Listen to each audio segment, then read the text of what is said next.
सभी बगलामुखी भक्तों को जय माई की, जय माँ कामाख्या। बगलामुखी जयंती 2025 पर करें ये 8 विशेष उपाय। माँ पीताम्बरा होंगी प्रसन्न।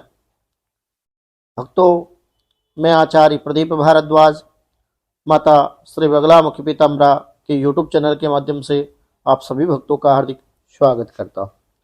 बगलामुखी जयंती माँ बगलामुखी के प्रकाट्य दिवस के रूप में मनाई जाती है। यह दिन तांत्रिक साधना, शत्रुनाश और विशेष कृपा प्राप्त करने का शुभ अवसर है।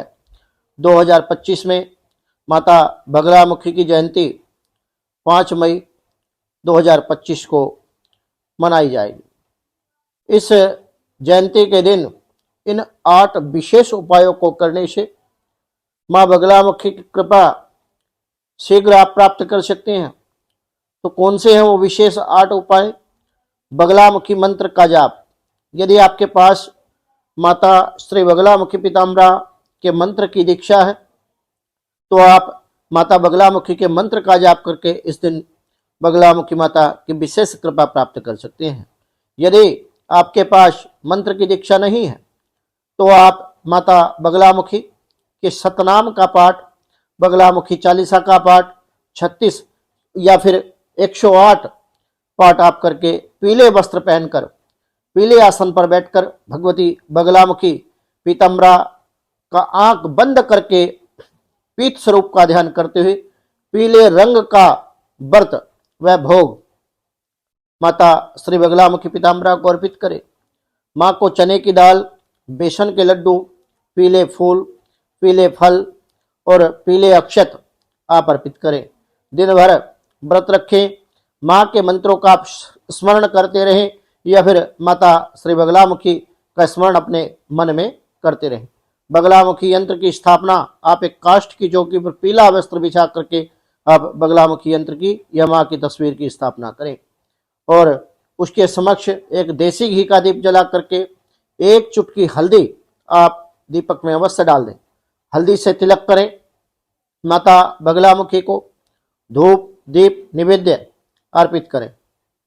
चौथे नंबर पर यदि मैं बात करूं तो शत्रुनाश हेतु, यदि आपके जीवन में शत्रु बाधा है तो एक पीला नींबू लेकर के माता बगलामुखी का मंत्र आप उस पर लिखें और पीले कागज पर शत्रु का नाम लिखकर उसे नींबू पर आपको चिपका देना चाहिए।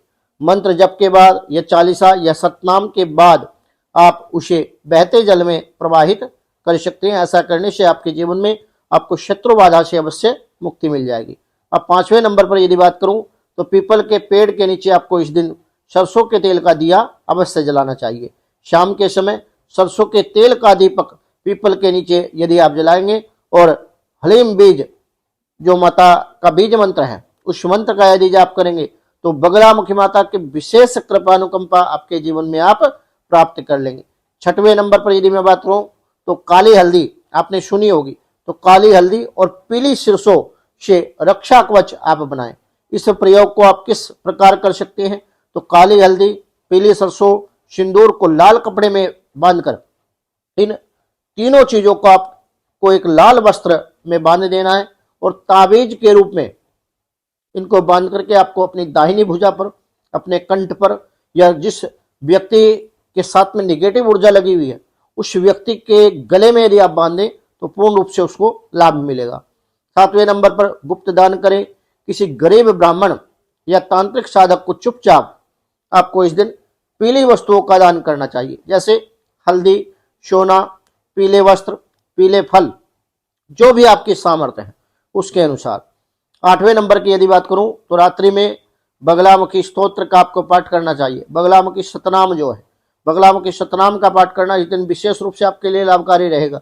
यदि आपके पास बगलामुखी मंत्र की दीक्षा है तो श्री बगलामुखी कवच या फिर बगलामुखी चालीसा, बगलामुखी सूक्त, बगलामुखी सहस्त्रनाम, बगलामुखी स्तोत्रम, इन सब का पाठ करना विशेष रूप से आपके लिए लाभकारी सिद्ध होगा। इसे शत्रु बाधा, कोर्ट केस या फिर मानसिक तनाव से आपके जीवन में आपको अवश्य ही राहत मिलेगी, क्योंकि बगलामुखी माता 10 महाविद्याओं में अष्टम महाविद्या है और विशेष रूप से भगवती बगलामुखी की पूजा उपासना जो है वो शत्रुनाश या फिर शत्रु आदि बाधा से छुटकारा पाने के लिए की जाती है। तो भक्तों, मेरे द्वारा दी गई जानकारी यदि आपको अच्छी लगी हो तो इस YouTube चैनल को सब्सक्राइब अवश्य करें और अन्य ऐसी धार्मिक वीडियो देखने के लिए चैनल पर आप बने रहें और इस वीडियो को आप अधिक से अधिक संख्या में शेयर अवश्य करें, लाइक करें और चैनल को सब्सक्राइब करना ना भूलें। सभी भक्तों को जय माई की, जय मां कामाख्या।